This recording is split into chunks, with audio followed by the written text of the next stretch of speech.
is Telegram, is it good that people have Telegram still, or are they vulnerable to things? Is it bad? Like when I say to people, yeah, the only thing that's really uncensored and left is Telegram, is that a good thing, or is that what do you make of that? It's a bit of both.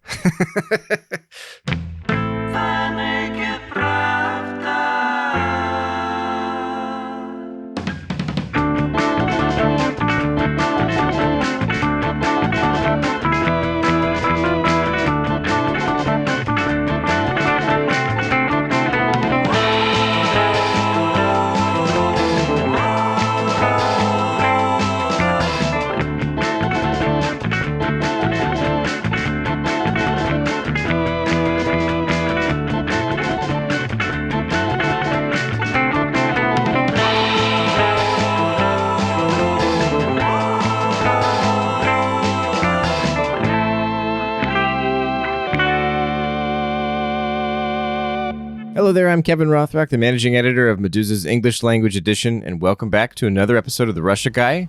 We're now more than 3 weeks deep into Russia's full-scale invasion of Ukraine, and one of the most common questions I've been hearing is what information is still reaching Russians? Unless you're using a VPN to tunnel beneath the state's censorship, Instagram is blocked, Facebook is blocked, Twitter is blocked, YouTube is probably next, TikTok has suspended Russians' ability to share new content. The independent news media is in tatters. It looks like the main social networks left standing will be things like Odnoklassniki, VKontakte, and Telegram. For a better understanding of what this means for Russia's information space, focusing particularly on Russians' increased reliance on Telegram, the Naked Pravda welcomes back 2 scholars for today's episode. But before we get to this week's guests, let me remind you that the federal censor is now blocking Medusa's website in Russia. Since the outbreak of this war, transferring money from Russia to Europe has been impossible, and Medusa lost 30,000 contributors in Russia. At this moment, we get no money at all from inside Russia, and that's why we're turning to you, our international audience, to take the place of our supporters in Russia who can no longer donate. Despite the Kremlin's best efforts, we still reach millions of readers inside Russia, and your recurring contributions now sustain our work and their access to independent information.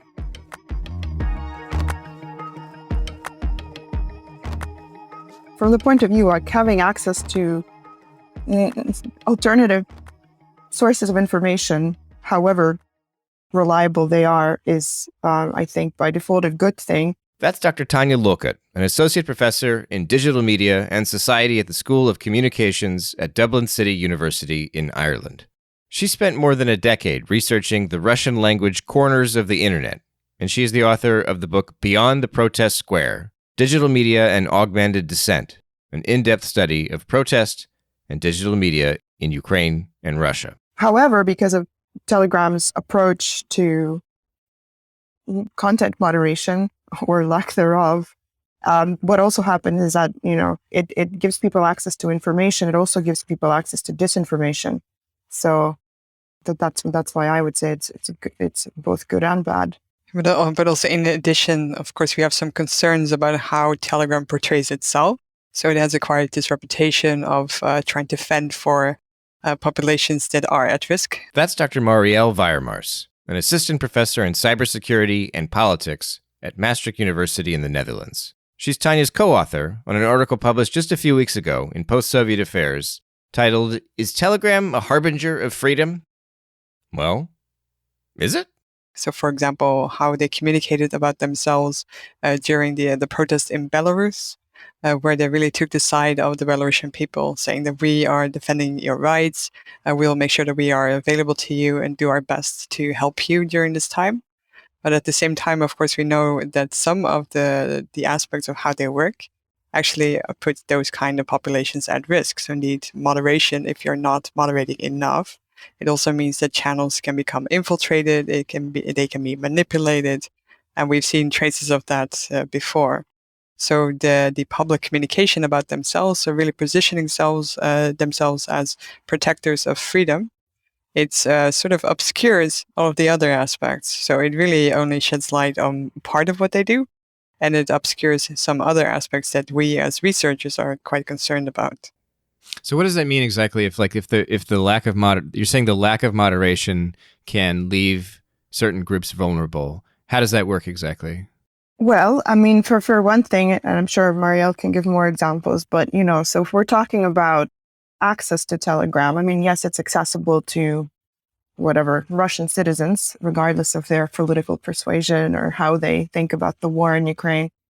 It's also accessible to Russian officials, Russian secret services. So when you say accessible, do you just mean they can click on a channel and read it? Yeah, they can access. Well, they can access it to consume content. They can also access it to publish content. Mm-hmm. They can also access it to see what people are doing, which channels people are following. Because not everybody is adept enough, I think, to be able to know how to hide their information on Telegram or hide their phone number. So it's a great place to find various kinds of information, including information that's hard to get if you're just watching Russian state media. But it's also a place where people can put themselves under great risk and then, be persecuted, not just for posting stuff, but even for following certain channels, which we've seen happen in Belarus and which we're now also seeing happen in Russia.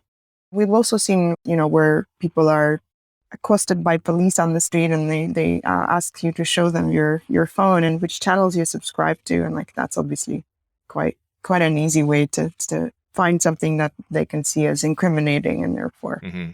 There's nothing Telegram could do about that, I assume, if the cops are literally going to grab your phone and look at what you're subscribed to. I mean, that could be true of if you're reading anything, they could see that, I would think, or no? I suppose, but I know that there are precedents of other apps that, create this opportunity to very quickly make the app invisible or hide it or whatnot. So creating some mechanism where just by tapping a few things, you can, So you're saying that Telegram presents itself as the ultimate defense against the police state, but that in terms of the way it's designed and the app itself doesn't actually do that. What has it? Or not good enough. Not good enough. Let's say it like this: not good enough. Yeah. So, for example, also how it communicates about how it encrypts communication right. also does not match really how secure it actually is. So that doesn't mean that it's worthless. Mm-hmm. It means that there's a gap in between what people perceive it to do, the level of protection that they perceive it to give, right. and what it actually does. And this, you're referring to the fact that only the private conversations, which are kind of a pain to activate, those are the only end-to-end encrypted communications on Telegram. Exactly. And on WhatsApp, they're all end-to-end encrypted. Is that right? And Signal, and there are alternatives that they're encrypted by default, right? Yes, exactly. Uh-huh. Yes. And so I hear that, I've read that or whatever, and I've thought oh, okay, so Telegram doesn't do the thing with the basic stuff. How vulnerable does that mean that it's fairly easy for police officers or for IT people working for police officers to grab communications off of Telegram then? Or what does that mean exactly in practice? Well, I mean, in part, yes, because if you're talking from person A talks to person B, and if this is an end-to-end encryption, then there are technical ways to intercept that. We've also seen other examples, where people have tried to hijack phone numbers and basically steal people's login credentials and log into Telegram. And we've seen several of those things happen in Russia and elsewhere. And after that, it's oh yeah, everybody should use, two-factor authentication, etc. But if the mobile operator is cooperating with the authorities, mm-hmm. what can we say? So I think it's that. I think for a lot of people, this perception of well, Telegram, you can use it for some things, but don't use it for things that you really want to keep secret. Right. So maybe you use it to follow some channels and consume news, but don't use it for actually secret conversations that you want to have with people where you really don't want anybody to know what you're talking about. There are better platforms for that. I think this is kind of also what we're seeing now in Ukraine, where a lot of local activists and volunteers and everybody are well, we probably should be getting off Telegram because it's just not a very secure place for us to be, mm-hmm. to have all these conversations. And there are better tools we can use to have the conversations that we really don't want anybody else to be reading. This conversation we're having about Telegram, obviously it's not the first one that's been had about it in the sense of like, oh, there are problems with it. Why do you think then? I mean, why you've said that in Ukraine they're waking up to this and they're pivoting to, I assume, Signal and other things, right? Probably those services. Why is that not happening in Russia? Like, to my knowledge, they're sticking with Telegram, and it's, if anything, more and more people are migrating to it. Like the people that are closing down their Instagrams and this and that, they're saying, "Find me on Telegram, go there." And is there just no alternative? Like, I know I suppose it's better than Kontakte in terms of security and certainly in terms of user interface and so on. I mean, like, actually, I will say, as a outside the kind, I've said this before, and people like yelled at me, like, "Kevin, what are you saying? Why are you praising Telegram's, as a good app or whatever?" And it's like, "Oh, but it's so nice. I got it on my desktop, I got it on my phone, my iPad. It looks great. It's just a great app. User interface, wonderful." And then people say, "Kevin, you're an idiot. Like you're surrendering. You're telling people to go a place somewhere bad. It's like you're pointing them into danger." Okay, fair enough. But like it is a beautiful app. It looks fantastic. Is that why people are sticking with it? Do they just not care about the security like me? I think it's quite similar to these big movements across platforms that we've seen before. So it's just about pragmatism. So where are the people that you want to be talking to? Mm-hmm. And it just happens to be that Telegram already has a really large mass audience. It's really ingrained in daily practices. It's ingrained even in business practices. Right. So that means that this is just something that everyone uses. But it might actually be smart to be moving to Telegram instead of moving things to WhatsApp, for example, because as soon as Meta is branded an extremist organization, then you better not have it on your phone.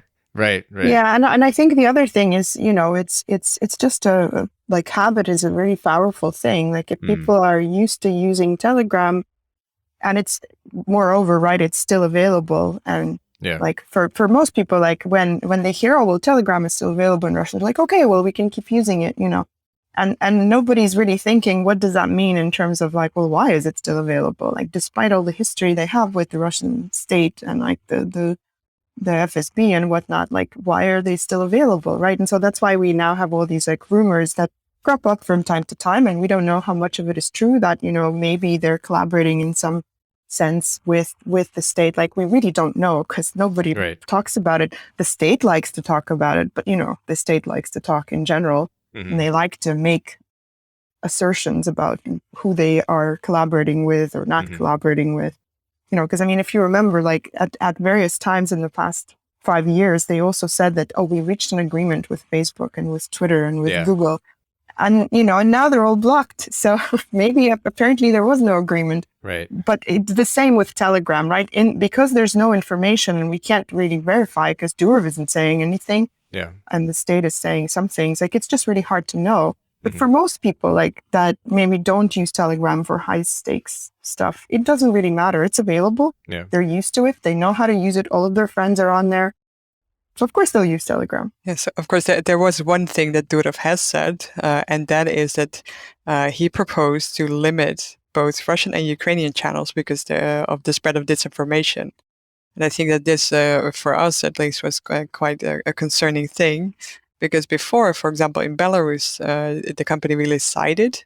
So they sided with the Belarusian protesters. Right. But now they said we will restrict access or restrict channels on both sides. Yeah. And this is really unheard of. So first of all, because they are under moderating in general. Yeah. So this would mean that they suddenly become very active. And then to equate communication on both sides. And that, of course, is very risky. Because especially now, we know the dangers of having free flows of information. There is a danger of disinformation. But at the same time, this is also what is providing us access to the information coming from the region. So to close it off entirely means that we're also losing access to verify the information.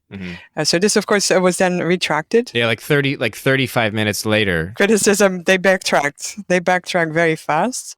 But at the same time, I think that is a statement that we need to take very seriously, because it really deviates from what we've seen before. What do you make of the fact that he reversed on that, like literally after like 36 minutes? It was like, it seemed to be bizarre. Like, do you have any sense of what the story is there? Because to me, it's like either that there's like the possibilities range from the whole thing was planned as a PR stunt to make them look, so free and good, versus like his IT team said they were going to walk off the job if they went through with it. Like, there's just like anything's possible. Do you have any sense of like why that went down like that?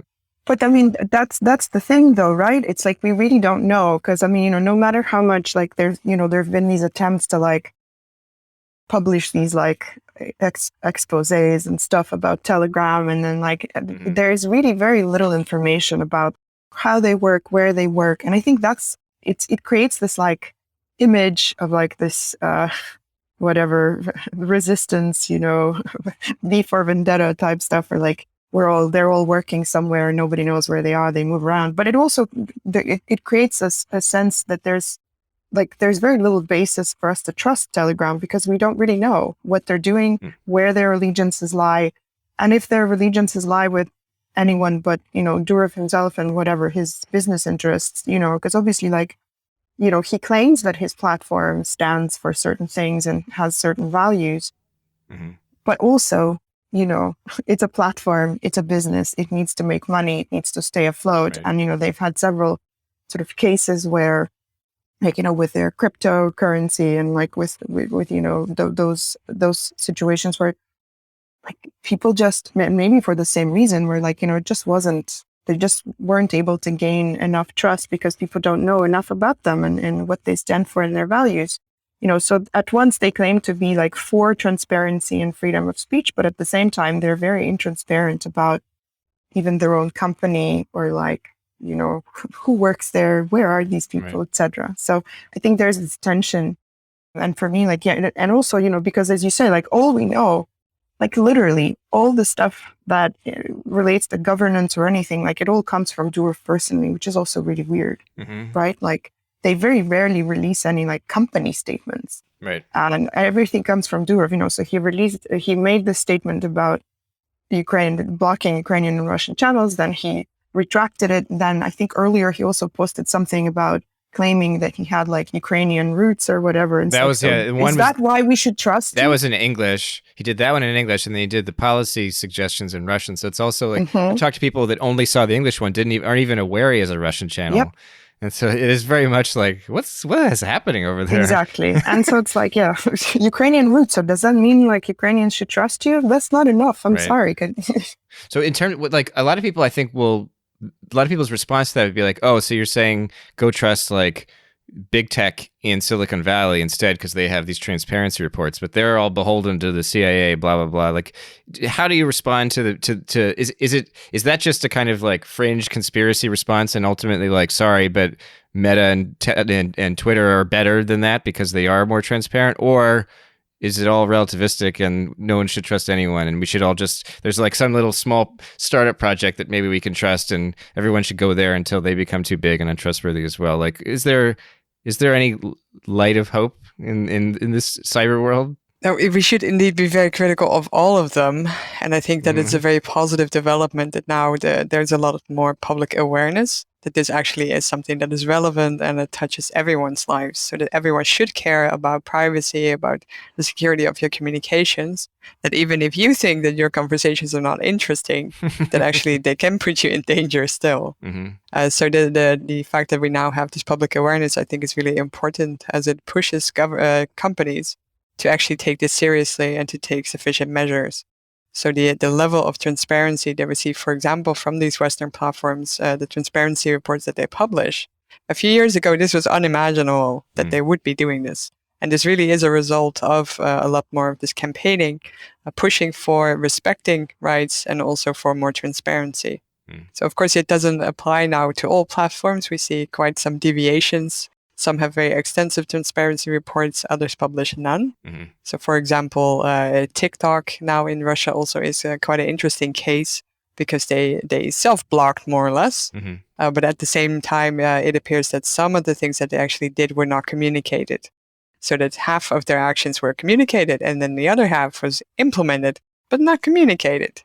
So the lack of transparency there about what they are actually doing and how that might impact the information that Russians are able to get, that really is a concern. So there are differences between the platforms, but indeed we should be critical of all of them. And what did TikTok do that it didn't say publicly? I know that because they disabled like posting, right? Yes. So what they announced was that they would disable posting within Russia. And this is also what they actually did. But now it appears, so there's a recent report that they also at the same time blocked all non-Russian channels. For users inside Russia. I see. Which of course means that these users suddenly did not have access to all of those nice Ukrainian TikTok videos that we are talking about. This was not communicated. Right? Right. Okay, good. Or not good, but understood.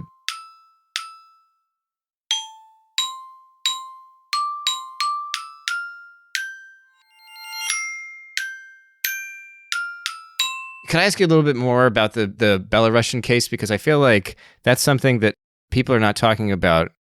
Because you two have written something, have you not? Yeah, we have a recent paper that just was recently published as part of a special issue on Belarus that talks specifically about Telegram, not just as a platform that was used by both protesters and the Belarusian state, but as an actor in the Belarusian protests. And so what, in terms of looking at that case, I know we've already discussed it a little bit, but you said that the main difference, at least in terms of what Telegram has signaled so far, is that they basically threatened to moderate both sides as opposed to side with the protesters.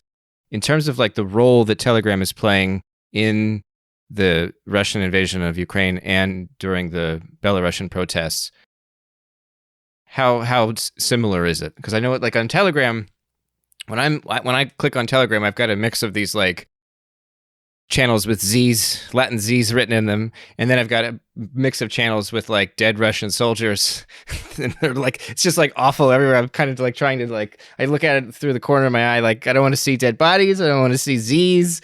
I'm just trying to get information. But there's also lots of information. I mean, like on the Ukrainian side, which like all that, you know, my Telegram is full of, is like, you know, train schedules for evacuation, like all sorts of updates, volunteer stuff, organizing, like that is all also there.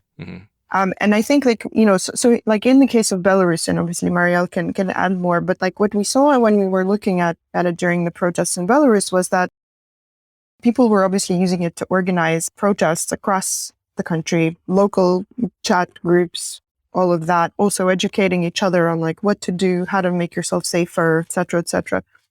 We also obviously saw Belarusian state using Telegram. So, you know, they also had channels. Their channels were not blocked. Right.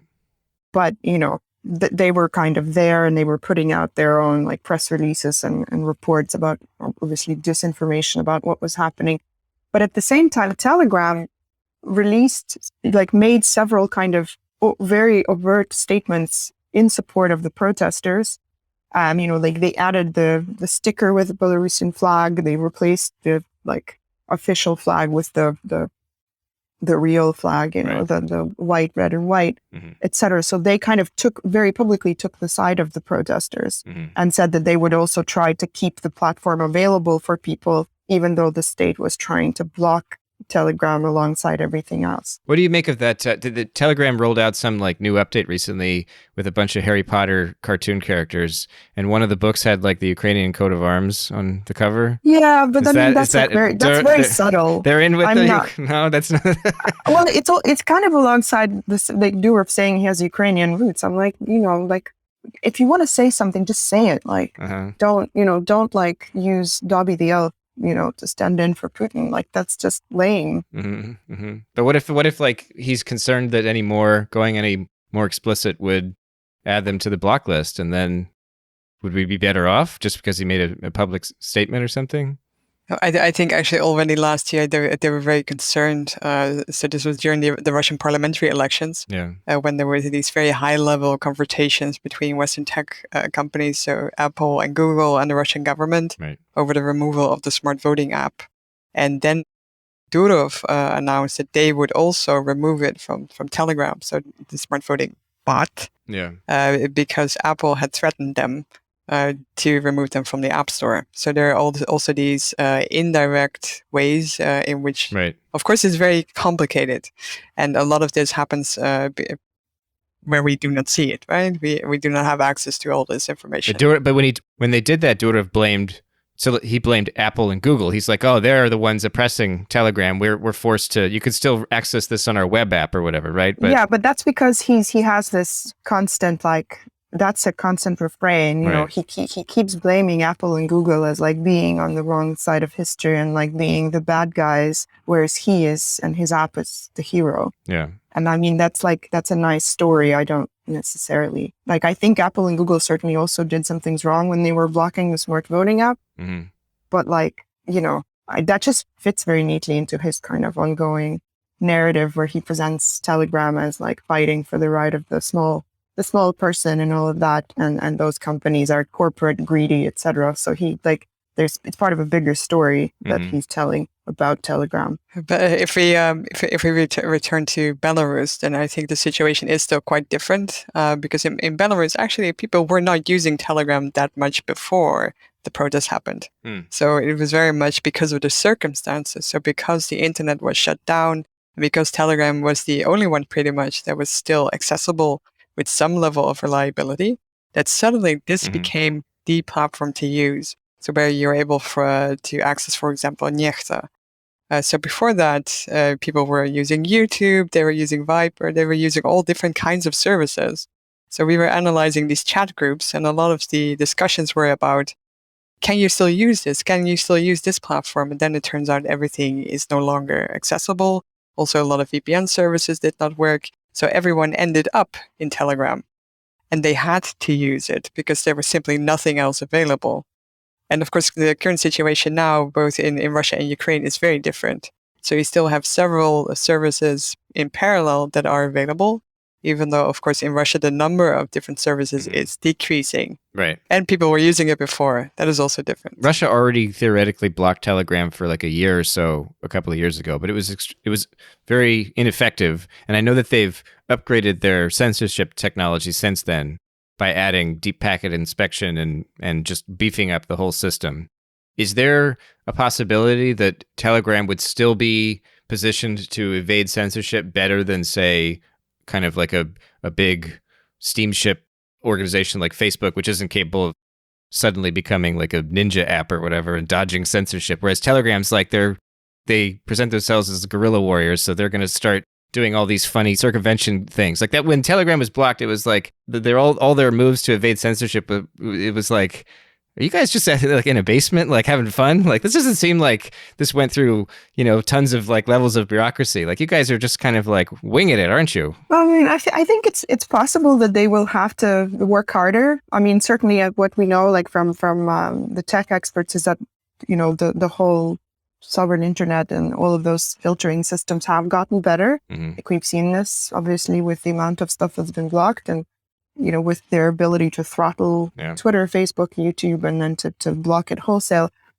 I think though that even now with Facebook and Twitter being blocked, people are still in Russia are still finding ways to use them. Twitter has created like an onion version of their website that can be used with Tor. I think Facebook is probably doing the same. So everybody has like their own sort of things that they're doing to try and remain available to people. I mean, I think Telegram, as you say, it's probably a bit more nimble just due to the very design of their platform and because they've been working on these technologies for longer. So they probably it might be easier for them to evade. But ultimately, if we come to the point where like there is like literal disconnection or whatever from Russia's side, they're just like, we're just going to disconnect. Like then that spells trouble for everyone, including Telegram. I mean, unless they come up with some revolutionary way to remain accessible. But, I think also like people are becoming more and more adept. Like I've seen a story yesterday, I think in Kommersant, where today about the fact that like people are downloading various VPN services at record speed, like millions and millions of downloads. So people are becoming more literate in that sense as well. So yeah, I don't necessarily know that like we will ever see like total isolation. I mean, unless they like cut the cables like physically. I don't know. And also, if you think about a Telegram in particular, then of course it has several functions, but also it is a messenger. So if you look at alternative messengers, then I think for them, the best one to keep, and the one that also everyone is using, including within the government, is Telegram. So which one would you kick out? You would first kick out WhatsApp. So WhatsApp has to go before Telegram can go. Or at least that's how I understand the logic. And it likely will go because it's owned by Meta, and Meta. Well, I mean, for now, they've said that they're actually not going to ban WhatsApp because at first people thought they would. If they make Meta an extremist organization, isn't every one of their products an extremist thing? I guess it's not a rule. There's no rule of law. So don't look for logic here. Okay, they did. So Instagram is off, Facebook is off, but WhatsApp is okay for now. Right. And I think like what Marielle is saying is correct. Like Telegram is kind of like it's a dual use technology. So like it's used by opposition and protesters, but it's also used by the government, and it's also used by the secret services to spy on what Ukrainians are saying. And like on those channels where they're posting. Reports on the number of soldiers who died, were captured, etc. So it remains a nice space for gathering information about what's going on, because as we know, Russia hasn't been as great as they thought they were about collecting information about what's happening in Ukraine. So maybe now they're like, we probably shouldn't cut off Telegram because we need to at least keep an eye on what's going on. Watch those Zelensky videos. Right.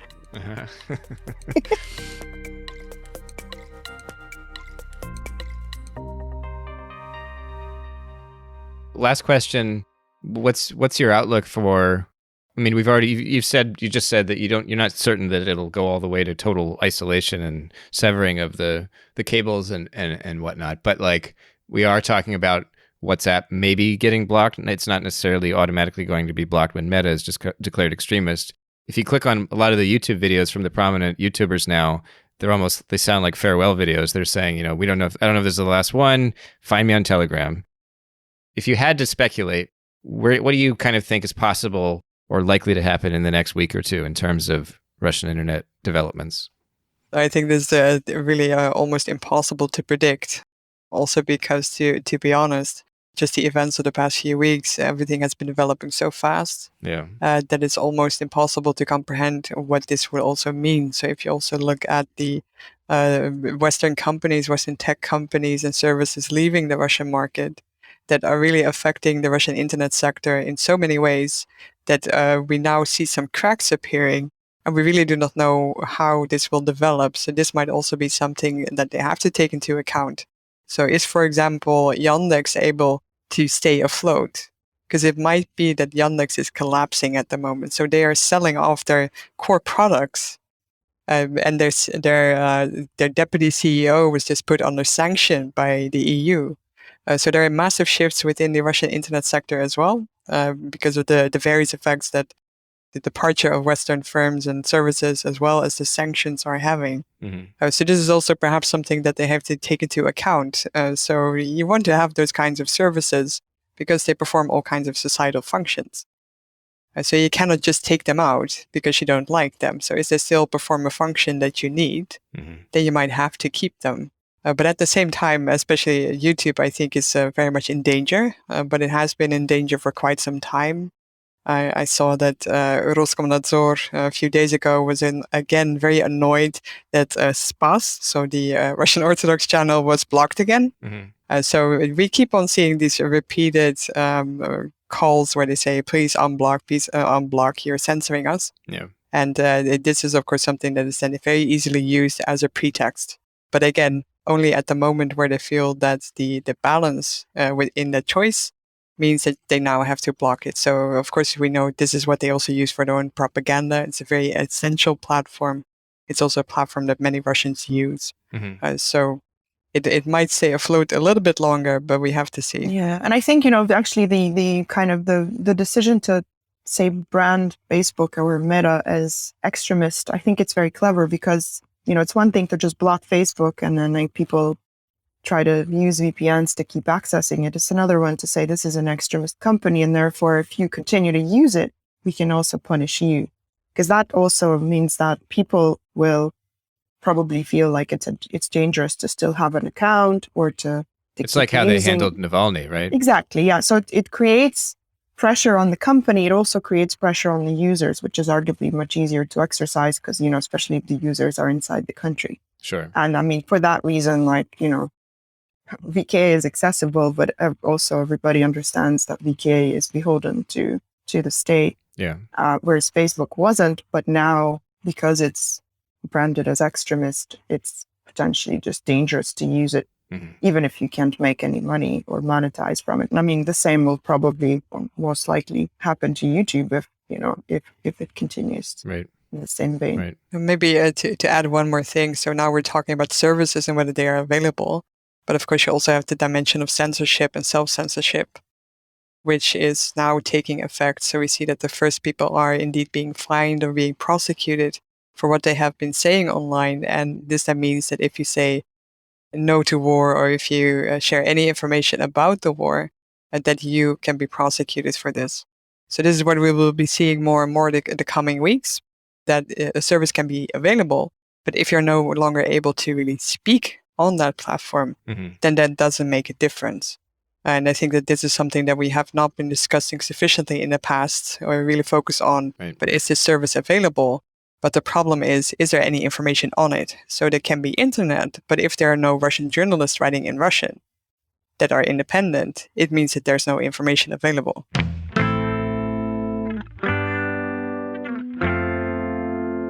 You've been listening to The Naked Pravda, an English language podcast from Meduza. On today's show, you heard about Telegram and Russian internet censorship with special guests Dr. Tanya Lokut and Dr. Mariel Weiermars, two experts on Russian digital media and the global politics of internet freedom.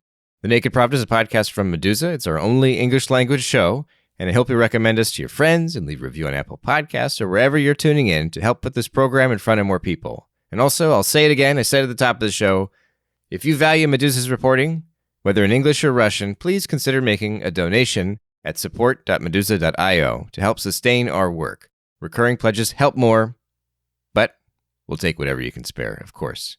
Thank you for listening and come back soon.